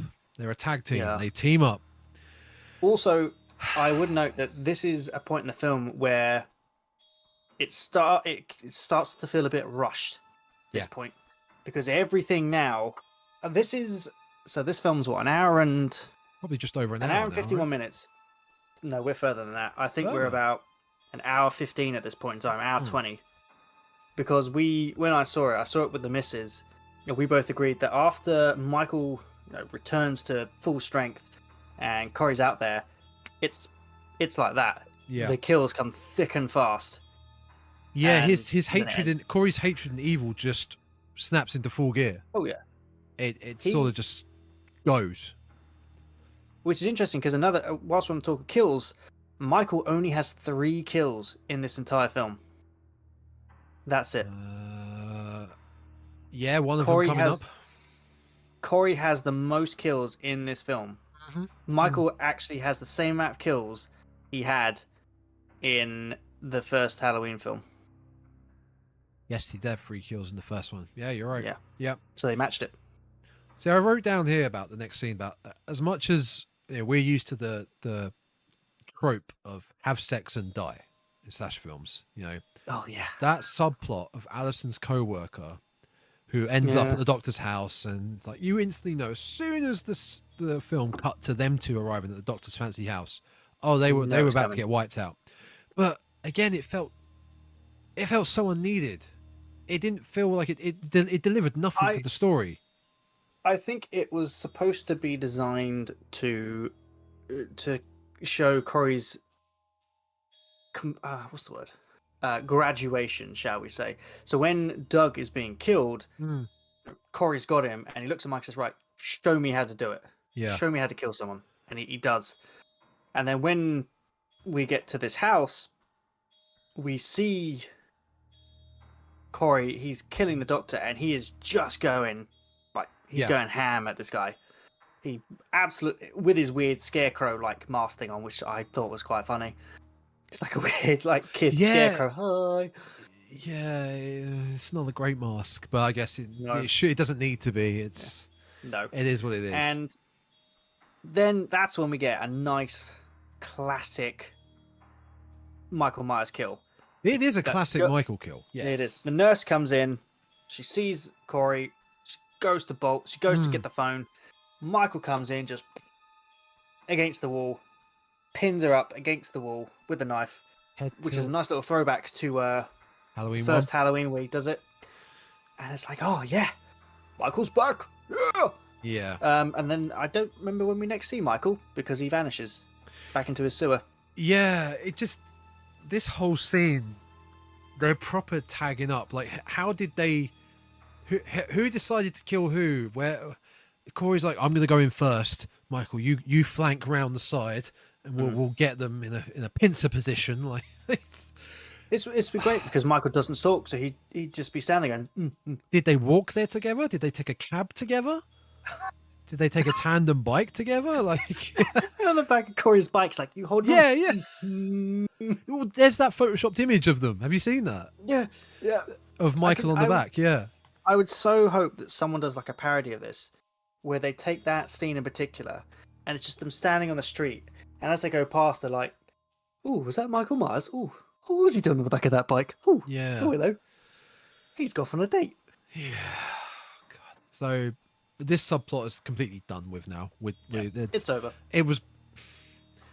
Yeah, I would have been happy with that not being in the film, but I'll get to that when I run through how I feel that this film should have gone.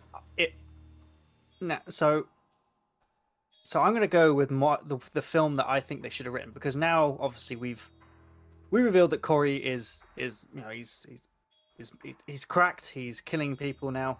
Yeah, and him and Allison want to leave.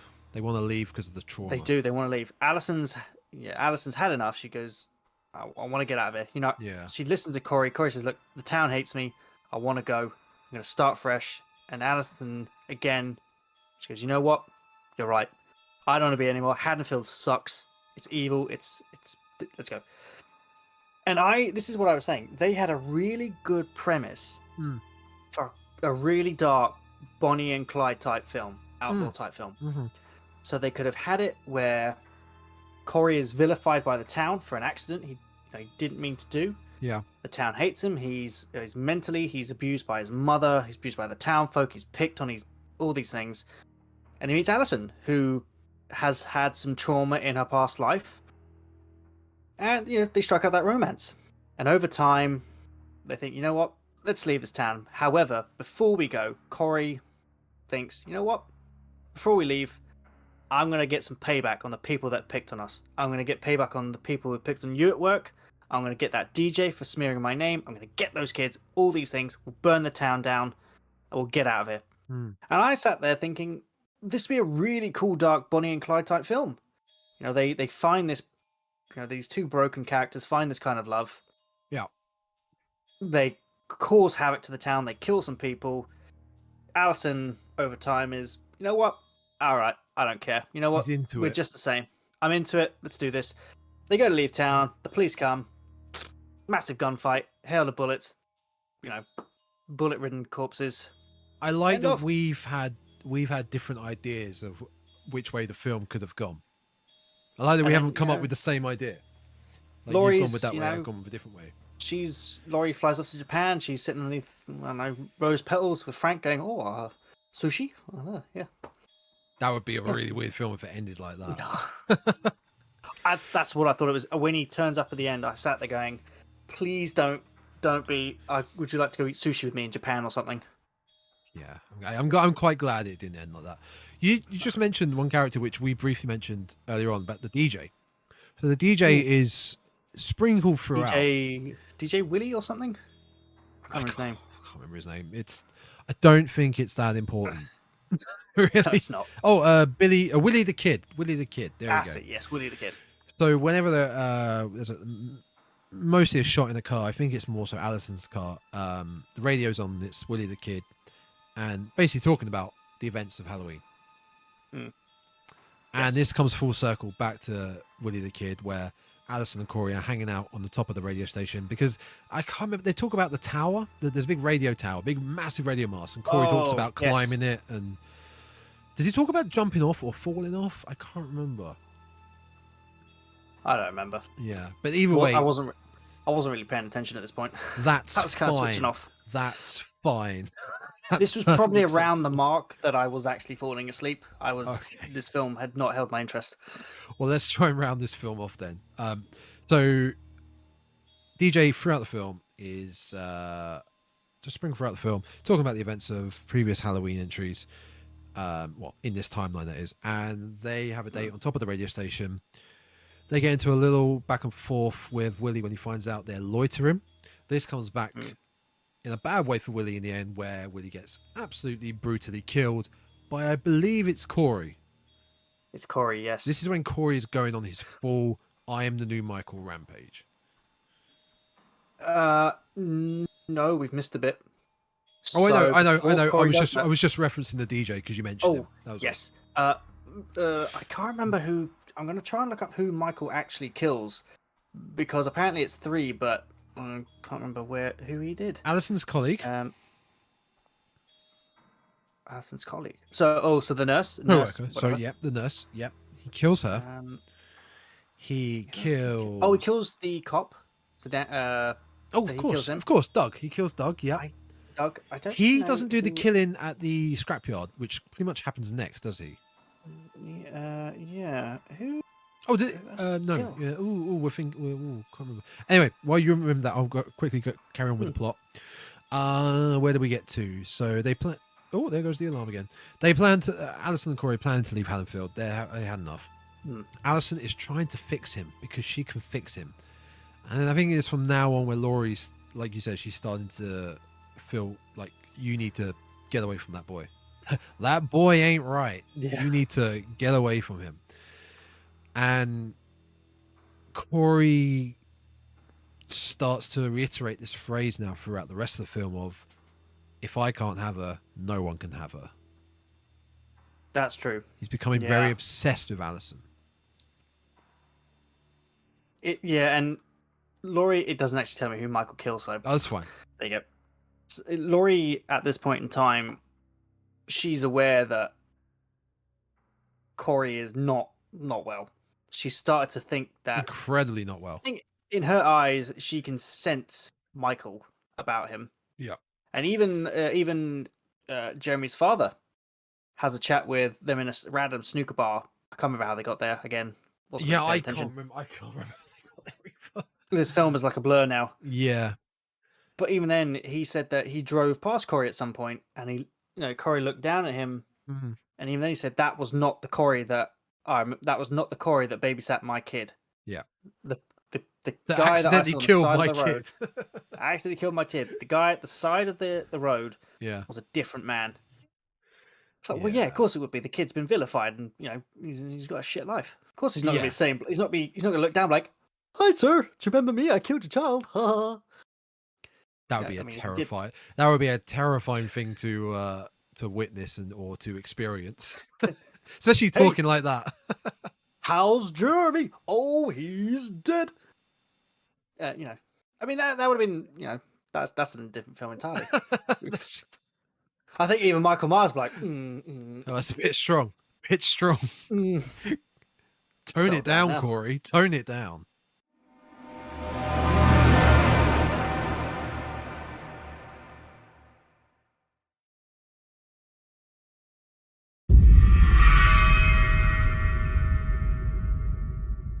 We talk about the scrapyard deaths of the 4 kids. I thought these were good. These are brutal. These were very brutal kills. Well, one of them in particular, the lead. The lead frat kid. boy. Yeah, the lead His kid, one was. yeah. Oh, His one was really brutal. That one made me clench a bit. That was a bit. Oof. That's not quite because I've seen, like, when I was in college, we had to do safety videos on things like welding and lathes and things, and the videos are just horrific. Oh yeah. So when you see one of the deaths, I remember just sitting there thinking, I know what that's like. Well, I don't know what that's like, thankfully, but it gives you the shivers. Before this, Corey returns once again to the sewers, and he has a little tussle with Michael. And he overpowers Michael. He overpowers him and takes his mask and basically begins mimicking Michael and goes on his rampage. It is also there where Corey does tell him he's nothing more than just a man. As he's on the floor, he's punching him a few times, if I remember rightly. And he says, "You are just a man," and he rips the mask off. Michael does sit up at this point. He does. I sat there going, "Don't you dare!" Because he starts to turn his head towards the camera, and you start to see his face. Yeah, his disfigured face. I was looking at the screen, going, "Don't you cut! Do not show me his face." They were careful not to show a close up of it. Yeah, thankfully. But this rampage, as we said, ends up at the scrapyard where the little douchebags are looking for Corey. And what's the order? What's the order of kills here? So, it's the drummer. The drummer dies first. He gets a knife into his neck or something. It's in his eye. No, he gets the drumstick into his eye, which you don't see. It's off camera. While they're trying to fuck with Corey's bike in the scrapyard. So he gets the bad first. So it's the drummer that dies first. Then Corey drives the big pickup truck at I'm going to say Sporty Girl. She's the one wearing like the Nike tracks, the tracksuit girl. Yeah. Oh, yes, her. So he's not. He's not aiming for the blonde girl. She gets in the way. So she starts to run after the other girl. Yeah. So I reckon if she hadn't done, she might have been okay. But basically, so he then drives the truck into the rail that they're climbing over. Yeah, the fence, Curly the girl. gate. Yeah, which. Yep, curly hair girl under the truck. Kills Sporty Girl off screen with the big pipe wrench. I guess he mashes her brain in. Yeah, it's a huge wrench. Huge adjustable spanner. Huge adjustable spanner. That's exactly what it is. Oh, but at this point in time, lead doucheboy has actually gone to get Corey's father, who's there that night. Yeah, this annoyed because he's the watching hell out TV. of me. This annoyed the hell out of me. He bangs on the door. The guy goes, "Okay." He gets a couple of the guns out. He says, "Look, there's a madman trying to kill us." So he gives the teenager a massive shotgun, which then vanishes. It's a rifle. So it's a rifle. It's a rifle which he assumes he knows how to use. He assumes he knows how to aim. Well, just giving it to him, but just gives it to him. Like, no, don't even know this kid. Yeah, that pissed me off. Here, have my rifle. Oh. And he takes the pistol. He goes aside and he sees Corey's bike. So he immediately, you could tell that he's looking at his bike, going, "It's Corey, isn't it?" He knows who it is because he sees the bike. He knows it's Corey. Yeah. And I think the kids know it's Corey as well, but they don't. He doesn't tell the father that. But the stepfather, he knows who it is. Yeah. And he goes to actually help the curly-haired girl. He tries to get her up off the under the rail, and Corey is behind him. You see him walk in the shot, and he's got the overall on. You see the mask. He's got the weapon in his hand, and the stepfather notices him, and then he looks back down scrapyard and sees the kid there with the rifle, and he stands up because even at this point in time, even though he knows that his stepson is killing these kids, he still tries to protect him, and he gets popped straight in the forehead. Yeah, it's all in line of sight. You've got the head douchebag at one end, Corey one end, and you've got the stepfather in the middle.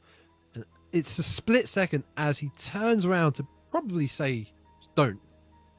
Yep. Head douchebag has got an amazing aim. Probably. He does. I want to say 50 meters away. He's a long distance. Pop right in the middle of the head of Corey's stepfather. Yep. Because he's obviously aiming for Corey to begin with. Yeah. And it was a great shot though, because the stepfather does fall down and Corey is gone. He has vanished. So he's got that cool little slasher teleportation trick. Wow. He's vanished he's probably hidden behind the van for about 10 seconds because he comes back and takes out head douchebag. Frat boy, douche boy, annoying kid, runs to the front of the truck, again, tries to help the girl up, notices the other girl's dead. Yeah, no success. And this is where we get probably the most brutal kill of this film. Yeah, you don't see it all, though. No, but you get to hear it, though. Well, yes, you do, yeah. And Corey knocks him onto the floor, and he picks up he's got the big welding torch from earlier, and he just straight in his mouth, and you just hear all of his mouth just getting melted to pieces. His head is lit up like a jack-o'-lantern. Oh, it really is. Yeah. You just hear the bubbling and the liquefying of just whatever's left in his mouth. He's roasting his head. It's literally frying the inside of his head. And it really does light up. It really lights up like a lamp. It does. But before the young girl that is trapped under the fence, the steel fence, when head douchebag runs up to her, she says, "You're already dead." Yeah. She's like accepted death at that point and accepted it for everyone else. You're fucked. You've got no chance. You're absolutely fucked right now. And of course, a head douchebag, he wouldn't accept that. Nah, bro. Nah, bro. Nah, bro. Not me. My parents are friends with me, bro. The rampage begins with the 4 kids. He then goes to kill his mother. Whatever. Neither here nor there with that. Curly head girl he drives the truck over her head. Yeah. Oh, gets completely crushed. Kills the mother. Kills the DJ. Kills the DJ's receptionist, who just gets Oh, yeah. introduced for about 5 seconds. Yeah, it has no relevance. It's just, hi, how can I help you? I'm like, you are aware this is the guy that looks. This is someone who looks like Michael Myers. Yes, you It don't seems matter. like in you 4 will die. years, this town has an amazing ability to forget what Michael Myers looks like. Yeah. It's like they're the one man in your entire town's history who has terrorized you for 40 years.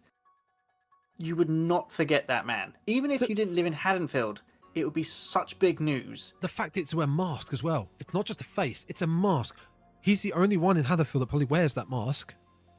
It's unique. Banned. It's unique. Yeah. Ugh. Unlike Scream, where the masks are everywhere, this mask was probably by the PD gone. If we catch any of you wearing that mask, you're in trouble. Yeah. So he's going on his rampage. We go back to Laurie's house where she fakes a suicide attempt. Yeah, that which was. I maybe she becomes so overcome with the hatred from Haddonfield, her daughter being so angry with her and wanting to leave because they have a little back and forth prior to the rampage, I believe. Yeah, their relationship Allison is going downhill because she keeps trying to tell Allison that Corey he's not right, even though she introduced him. So technically her fault. Again, we go back to Laurie being Rambo Strode, being so tough, being so resilient because you can go through anything. To now, I've given up. She's basically given up. But it was a fake suicide. It was a fake suicide. This bit of this film, which is the last 20 minutes, not even that last 15 minutes. Yeah, we're at the end. Near the end of the film. Yeah. This was the entire scene. The whole trailer was based on was these two scenes. Yep. And I remember when the scene came up, I went, "Oh, here's the trailer." Yeah. And I think it might have been when we watched the trailer for this. I think it might have been you that commented this was right near the end of it because I thought it was two scenes, one at the start, one at the end. You because did they think looked it like was they the were beginning. wearing different clothes. Yeah. No, it's right near the end. This Yeah. is basically the last few scenes of the film. This is where the Halloween film starts. Yes. An hour and 30 minutes into the film. Yeah. So she fakes a suicide. The door opens like you see in the trailer, and she pop. I think 2 or 3 bullets. She shoots him twice in the shoulder, I think. And it's Corey. He falls back off the banisters down to the floor, and she goes to confront him, pulls the mask off, and it's Corey. Well, no, she does a really weird thing. She shoots the wall twice. Yes. I don't know why. I don't know. To use all the bullets in the in the chambers, I don't understand really why. Does it Apparently someone said that she did that because she's effectively accepting that he's going to kill her, even though maybe. Yeah, it's weird because a minute ago she tells him, "I'm not going to commit suicide. I'm not that stupid," and then she wastes all the bullets and effectively stands there and goes, "Right, come on then, kill me. If you want to be like Michael, this is what you have to do." Even though he's on the ground, bleeding out. From quite a fall and 3 bullets in the chest. Yeah. But I mean, she's used to bodies just coming back to life. So yeah. And this is where we come back to the phrase that Corey's been mentioning: if no one can have her, if I can't have her, no one can have her. And he stabs himself in the neck. Yeah. Kind of saw what was coming though, with her pulling the knife out and Allison just appearing at that exact moment through the door going, "What have you done? What have you done?" "No, I didn't do it." That was... Corey was right. Knew that was coming. I'm going to leave town now. Bye, Grandma. Which Bye, then, Corey. Well, she leaves in frustration, anger, and sadness, and then after what happens in the next few minutes, she comes back. Because just before this, Laurie had actually called the police to say there has been a suicide at her house. Yeah. And so Corey's dead. Laurie sinks down because she thinks, "Oh, I've just lost Allison." Corey's not dead. Well, he's not dead. No, he will be. She thinks he's dead. Yes, so he will be. So Allison's near the outskirts of town. Laurie's crying on the floor. Yeah, and in walks Michael. He's come back for his mask. Yeah, he was waiting for his cue to come in. Mm-hmm. It's like, is he dead yet? Yeah, he's dead now. My turn. Yeah. So he comes back for his mask, and he alerts. So Laurie realizes he's there because she hears that crunch noise of the mask getting picked up. Yeah. It's like, he's here, and immediately it's back to Rambo Strode. It's like, oh, he's here. Right, up, let's go. Yeah, it's back to classic Halloween. We have the back and forth fighting tussle between Michael and Laurie in the kitchen.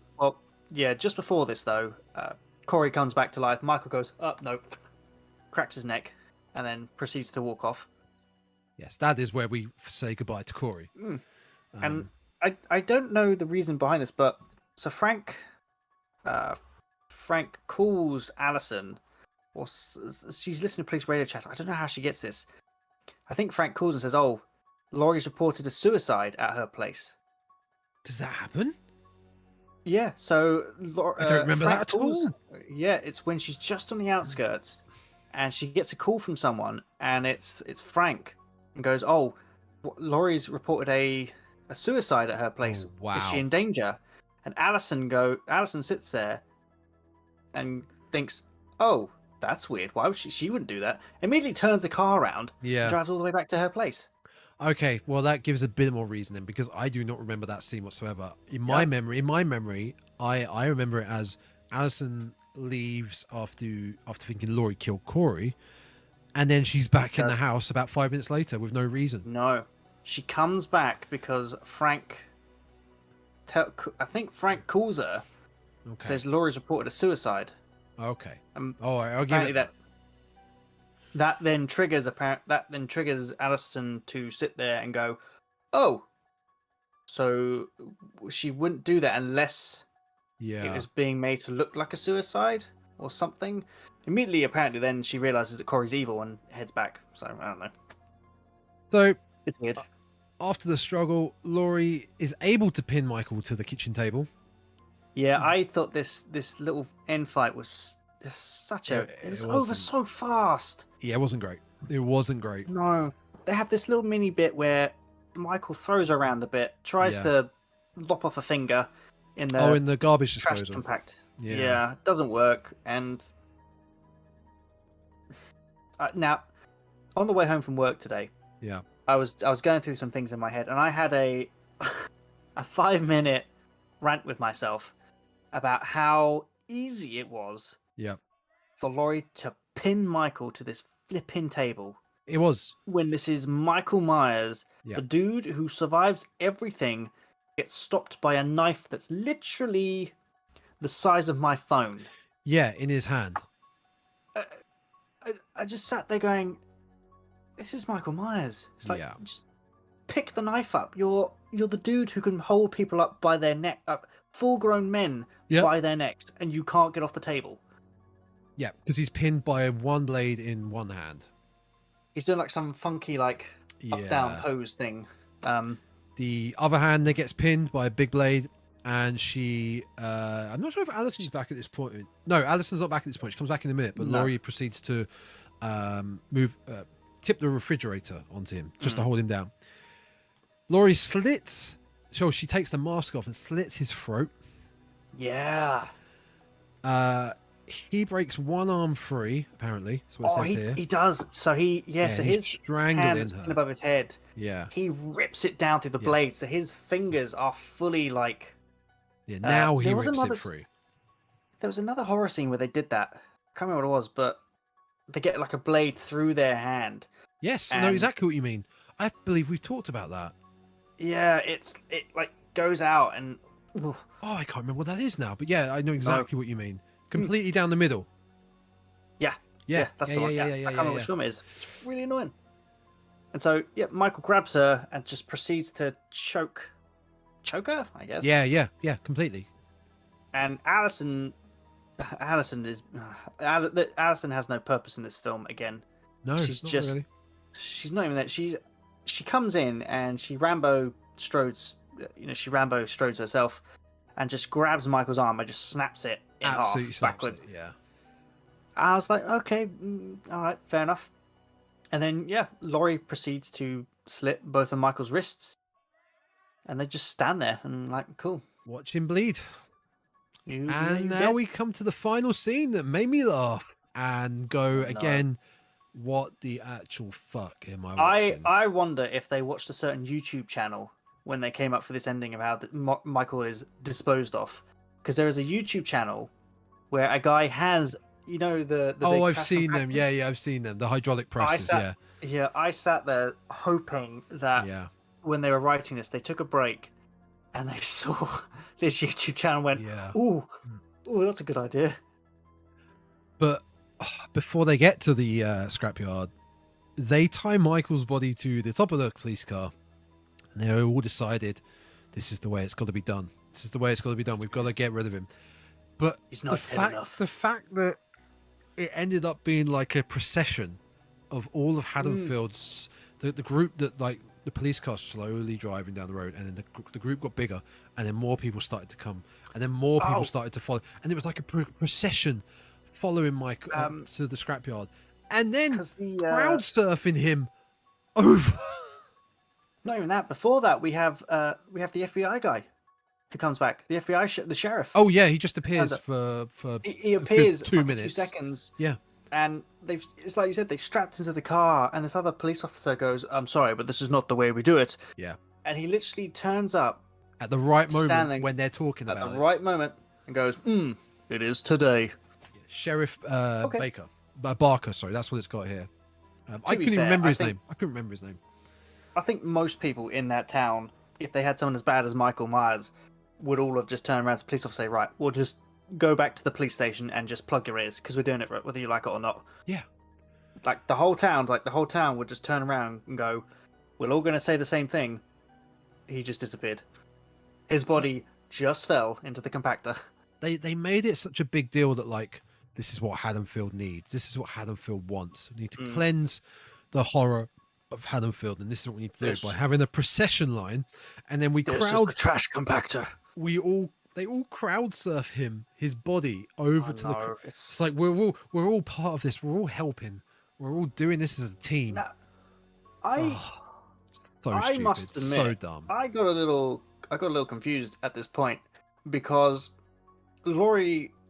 Alison goes up to the trash compactor and puts her hand on the lever that starts the press. Yeah. And Laurie, she starts climbing into the trash compactor, and when I was watching her do this, I was watching her going, "Is she about to commit suicide?" It's like she's standing in the.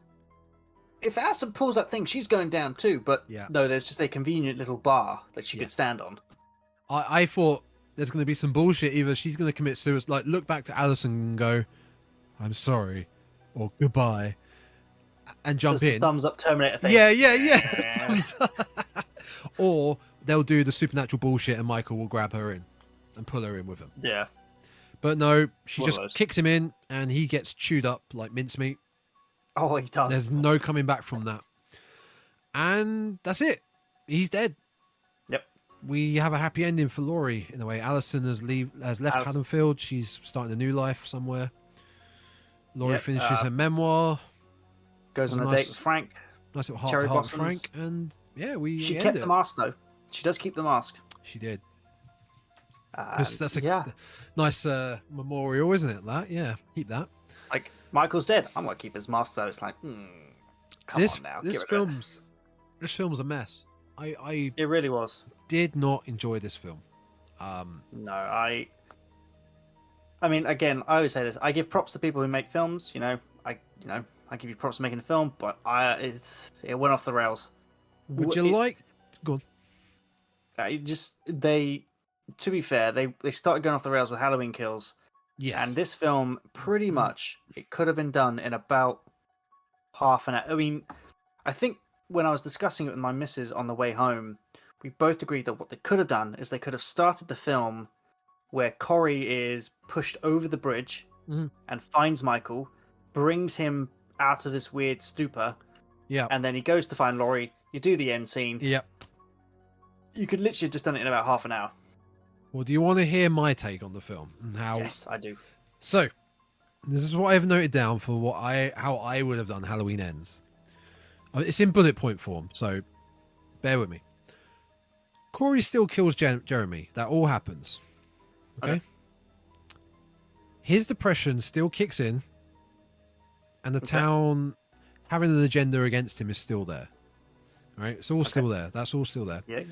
But instead of the evil building up inside of him, you continue the depression side of Corey and how he can't seem to live a normal life, let alone build a relationship with Alison. He's still struggling to just live a normal life. Yeah. Okay. Then murders start appearing over Haddonfield, which gives the reason for not seeing Michael. Like, as it keeps a mystery, as he's been gone for 4 years, though. We still haven't seen him. Who's doing these killings? Everyone in Haddonfield starts to blame Corey, which makes him spiral out of control. His depression and hatred just builds. He runs away one night, hides in the sewer, only to be confronted by Michael. So that's when we get to the sewer. No one believes. Corey then escapes the sewer, and he's trying to tell everyone, I found Michael. I found him. He hasn't. He's still in Haddonfield. No one believes him, though, because everyone thinks he's committing these murders. They haven't got proof to arrest him. They think he's like a new serial killer. More killings, more murders keep happening. Corey gets arrested eventually by Alison's ex, who has an agenda against him. Oh, okay. And he arrests him on suspicion of murder and does all bullshit to keep him in jail. Alison goes to the station, do all she can to get him released. Meanwhile, Michael confronts Laurie at the house, as in the film. Fight ensues. Yeah. Okay. Michael gets the upper hand on Laurie and stabs her in the gut. She collapses to the ground, sat upright against the kitchen cupboard, bleeding out. So she's not dead, she's bleeding out. As Michael goes for the final blow, Corey from behind attacks him and stabs him. Michael fumbles forward onto the table. They trap him by tipping the fridge freezer on top of him. So he's trapped similarly to the end of H2O. I don't know if you haven't seen H2O. No, not yet. So at the end of H2O, it's not really a spoiler, but he's trapped between a car and a wall, and he's grabbing. I'm pretty certain I've either seen the clips from all the Halloween films. So with his arms grasping out, Alison slits Michael's throat and removes the mask. Okay. They comfort Laurie on the floor as she passes away. Okay. Now this is the bit I like. This is the bit that ties it all together. Corey is. You can still introduce him as a main character, but you deal with his depression, and then he sort of comes full circle at the end with being not the hero, trying to do all he can to say, I was right, I saw Michael, I didn't do these killings, and I've taken care of the evil. Am I forgiven? You know. We flash forward to the future where Corey and Alison have moved away, and it's a Halloween night. Suddenly we go into a first-person mode, though. First-person camera shot. Oh, okay. This first-person perspective picks up a Halloween mask and puts it on. Like the start of Halloween 1 and the end of Halloween 4, which you'd know the Halloween 1, not Halloween 4. This first-person perspective finds a knife. Okay. Wherever it will be. We're still in first-person perspective. Oh, no, what did I put here? The perspective... Oh no, I messed up. This first-person perspective finds Michael's mask under some floorboards. Okay. So they've still got the mask under some floorboards with a knife. The mask gets put on, knife is grabbed, proceeds to walk upstairs and murders Alison in the first-person perspective. Camera pans around and it's Corey standing motionless with a mask on, bloody knife in hand, and we cut. Because that's what Michael did. That's what happened at the beginning of Halloween 1. As a kid, his first-person perspective, he puts the mask on, grabs the knife, kills his sister. So the evil comes around full circle. Evil comes full circle back to him at the end, but we don't dither through the whole film. It's a surprise at the end. That's an interesting one. So the film is still about Laurie trying to deal with Michael, but also, is Michael alive? Is he not? We've got this new character who has gone through some trauma and is trying to deal with it, but the town is still blaming him. But he's not going on his wicked rampage. You can still do the love interest of Alison, and then suddenly at the end, they save the day, but unfortunately they're too late to save Laurie, who needs to go away. Ends. That was what I came up with. That's a cool one. I like that one. Well, it's interesting you mentioned that evil goes full circle, because they did, in fact, ask Jason Blum, because obviously the Halloween is now part of Blumhouse, which at the start of the Halloween film... Oh, is it not? Has it gone already? No, that's it. They passed the rights on to a producer, I believe. Yes, this is bringing me to my trivia. So obviously we got to see the new Blumhouse trailer because obviously it features Michael and some other bits and pieces. Yeah. But yes, the rights have now effectively returned to Malek Akkad, who is the son of the original producer on Halloween, who now owns the complete rights to Halloween, and he put a clause in which stated Michael Myers will never be killed. So, whilst Michael Myers is dead in this timeline, they will turn around and say, cool, that's that timeline. However, Michael's not dead because we're going to do it again. And see, this is the thing that I was thinking on my drive home, is just because you can make another film, you shouldn't. And this is evident here. Yeah. Because, so, A Nightmare on Elm Street had all the original films. Yeah. Admittedly, they started getting worse. There were hits and misses. And then they did Freddy vs. Jason, a massive tank. And they went, right, let's remake it. They did A Nightmare on Elm Street. It bombed hard, and they went, right, stop. Don't make any more. And they haven't. They haven't made any more Nightmare on Elm Streets in about 11 years. Yeah. So 2010s, that was it. They went, stop making them. Same with Friday the 13th. They got worse and worse. They got weirder and weirder and weirder, worse and worse. They did Freddy vs. Jason, massive bomb. Jason X, huge tank, and went, right, stop making the films. They don't work. Jason X was before Freddy vs. Jason. Either what the last two, they were complete, which is probably the reason why Jason X is not included in any Friday the 13th ones, because everyone admits that it's just it's awful, and they stopped making them. Apart from the remake, Texas Chainsaw, yeah. Again, Texas Chainsaw Massacre. They got to a certain point, they stopped. They made a remake. It was awful, and they've now officially said there is nothing else after that, because they kind of like, we really screwed up here. I disagree with the remake. I think the remake is a good remake. 2003 remake. No, not the remake. The sequel, the new Texas Chainsaw Massacre. Oh, where they like with they Halloween, made that one. Like with Halloween, where they retcon the older films to make their new timeline. Yes, yeah. And now effectively they've gone, right, stop, because it hasn't worked. Child's Play did the same thing. They got weirder and weirder. Then they pulled the plug. Also, they brought it back now in Chucky, which is a great TV series. But again, over time, it gets to a point where you have to work. You have to think, right, the last films we've done, we're so far away from what it was.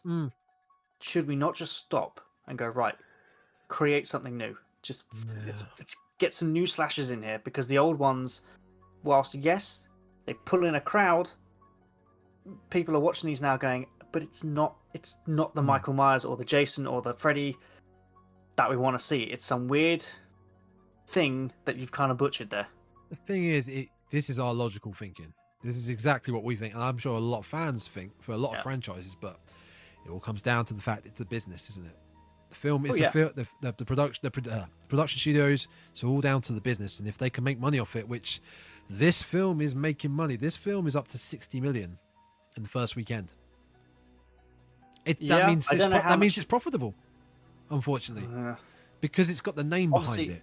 The film can be bad, but it's got the name behind it, which means people will go pay their money. And once the ticket is bought, it doesn't matter. It doesn't matter if it's good or bad. I'm assuming that the reason why Halloween has gone on for so long is because it's obviously the most profitable franchise out of the horror ones. Because all the other ones have been stopped, so they obviously didn't do too well. The original Friday the 13th made like over 100% more of its profit. It made maybe 50 times its budget in profit, but obviously the film's got weirder and weirder, or worse and worse, so that when you scale what it made for profit in the first film compared to the others, it kind of balances out to an okay profit, not great overall. Whereas the Halloween, this one, like I said, first weekend, it's already made double what it cost to make it. That is in true. First weekend. It doesn't matter if the film's shit. Once the ticket's bought, they get their money, which is unfortunate. Yeah. But then that's just how they're going to keep doing it. They don't care about ratings. They just want the money because it's a business. See, I love the classics, the horror classics. I love them. And I think it's coming from someone who loves the originals so much. every time, like when the Texas Chainsaw Massacre film, when they've done the new Halloween ones, apart from Halloween 2018, that was good. It hurts me to see how they could take something that they like the formula that worked. It's like the original films, they went like, this is the formula, it works. Just copy that and just do a little few edits. Not go so far away from, not make a Halloween film where for the first hour nothing happens. It's just a filler. And even with Halloween Kills, we even said at the time when we were discussing it, the film does not need to exist. It's pointless. Because all it is, it's just a setup for the last film. And it bugs me when they do this, where they go, we've got a trilogy film. Yeah. The first film is just a little setup for the second one, which then you watch and you think, what was the point in this film? And you already know there's a third one, so there's no real... If they just went, oh, we're doing Halloween 2018, it's the only one we're doing. Yeah. I'd have been happy with that on its own. I'd have been happy with that on its own because of how it ends with Michael being trapped in Laurie's house that's been set on fire. It leaves a mystery of, is he alive or is he not? Because that's what happens at the end of the original Halloween, where Dr. Loomis shoots Michael. He falls out of the house balcony. He looks, he's laying on the ground. He turns back, Michael's gone. And if you left it there, that leaves the mystery of, where is he? Yeah. He's always lurking. Evil is always still out there, and you don't. Exactly. Great, leave it. We don't need full detail origin stories, and we don't need. Or we don't always need like happy climaxes. You can leave it as a mystery. It's fine. Yeah. What would you rather watch, this again or 2022 Texas Chainsaw Massacre? Because I think I know which one I'd watch. Oh, Jesus. I'd go with this. I'd go with this, yeah. I would go with this. That Texas Chainsaw Massacre film was so bad. Other than the Beaster Bunny, that's probably the worst film we've reviewed. Yeah. I'd watch Mother's Day again. Oh yeah, Mother's Day was great fun. I'd happily watch Mother's Day again. It was lovely. April Fool's Day, I'd watch that again. That was great. Yep. I'm never gonna watch these films again. They were just so bad. I might add a bit on IMDb about the plot hole or the goof where it's they pick on Laurie for provoking Michael, even though it was never her fault to begin with. I'm very intrigued by that. I'm going to go back to Halloween 18 and watch that because I'm pretty certain. Even Laurie's in that film, she states that for 40 years she's been preparing for his comeback. Yeah, but she's never been. She's unsure if he is coming back, but she's prepared if he does. It's like you said, she's not out there going, come on, Michael, I'm here, come on. Which, to be fair, that might just be a plot point of those characters being so severely angry at her that that's their way of just expressing their anger at her, like, it was your fault. You trying to. They can't come up with it in their minds, so they're just blaming her. They don't know who else to blame, so they're just blaming her. It was her fault. Or because she was the survivor of the first film, the incident in the first film, which means she's the only one that they can blame for Michael being back. But then in Halloween Kills, they only seem to remember the events because Tommy reminds them of what happens. He does at the bar, Exactly. A lot of the bar patrons are sitting there going, what on earth is he Why would you want to bring that up? Why would you want to bring that up? Like, we spent 40 years, we forgot about it, and thanks for that. Thanks, yeah, great. Oh yeah, I forgot about that. So this was a film. Yeah. It was a film that should have been about half an hour, tagged on the end of Halloween Kill, or merged into the end of Halloween 2018. And the Corey Allison thing could have been a great Bonnie and Clyde type film. Yeah. Either way, it could have been done better. Their relationship. Yeah. Yes, easily. But for this month, this isn't the last Halloween film we're going to be doing this month. No, we've got a couple more. We have to. Unfortunately, our film's got a bit skew-iffed because Pearl isn't being released internationally, so we've got a bit of a problem with that. That will happen in time. Terrifier 2 is no longer being shown in the UK. We now have to buy it on DVD, which again is a bit weird. But so that will come soon. Unfortunately, it's not released for another 11 days. So as time of recording, so that will come in time. We could end the month. I think we've discussed we're both going to watch the new Hellraiser. Yes. Oh. So we end the month of October with brand new Hellraiser 2022, and we finish the spooky month with the classic Halloween Resurrection. Yes, it's going to be great fun. Because that's the point. It will be fun. Yeah. Rather than this wasn't fun. We will do Halloween. Don't worry.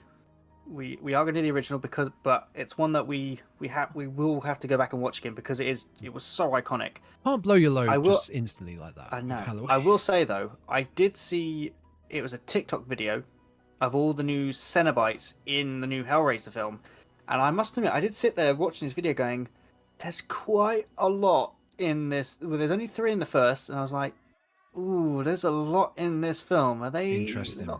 They're not interesting. padding it out too. I must have counted at least 6. Oh, okay, so cool. There's a. I mean, they look cool. But there's quite a lot of them. So I'm hoping they haven't chunked too much in this film. But we'll see. Apparently it's good. So we'll do that next, shall we? Yes, we will. I'm going to go watch it. Fantastic. I am stoked to watch that. It will cleanse the palate of Halloween Ends. We always have to, every time we watch a Halloween film or a Texas film, we have to cleanse the palate. I will say this. The only sequel that I have seen this year that has actually worked was Scream 5. That is the only one that has worked. And I think we both agreed that when we saw Scream 5, we were pleasantly surprised about how good it was. I will add to that as well. I will completely agree with you with Scream 5. I will say as well, this has been a good year for horror. And there's still a few that have come out this year that we haven't even watched personally. Like, I've watched Men, but you haven't seen Men. No. Black Phone. Black Phone, we really good. Need to watch. Barbarian comes out at the end of the month, which is meant to be fantastic. Smile is meant to be yeah. So this has been a great year, but I would also add to Scream 5 Prey. Oh yeah, Prey was good. I wouldn't class it as full-on horror, but Prey's fantastic. It's like the Terminator. Terminator's weird sci-fi, horror-esque, and even with Predator, it was like a bit sci-fi, a bit horror, space horror, things like that. And it was still fantastic though. We could be continuously eating well if Hellraiser turns out good. So yeah, it's been good for years so far for horror. Minus a few runts of the litters like this and Texas Chainsaw, but whatever. They're done now. We're not going back to them. We never have to talk about it again. Right, let's get out of here. Yep. So, thank you guys for watching. This was our Halloween Ends podcast episode. And it has ended. Let us know. It has ended. Let us know what you thought. Let us know if you liked it or not. If you liked it, like we said, that's all good. But let you know what you thought. Leave us a comment. Yes, do leave a comment. And just to reiterate again, you can find this podcast on Spotify, Apple Podcasts, Google Podcasts, Amazon Audible, Podbean, YouTube, Instagram and TikTok at _Dreadcast on Instagram, and TikTok is The Dreadcast on TikTok. And then our social media is right here below us. Although if you're listening on audio, it's at Tomzilla and at tainted_souls. Yep. I believe that's it. So that is it. Until next time, where we have such sights to show you. I'll have a beard back by then. But until then, stay spooky.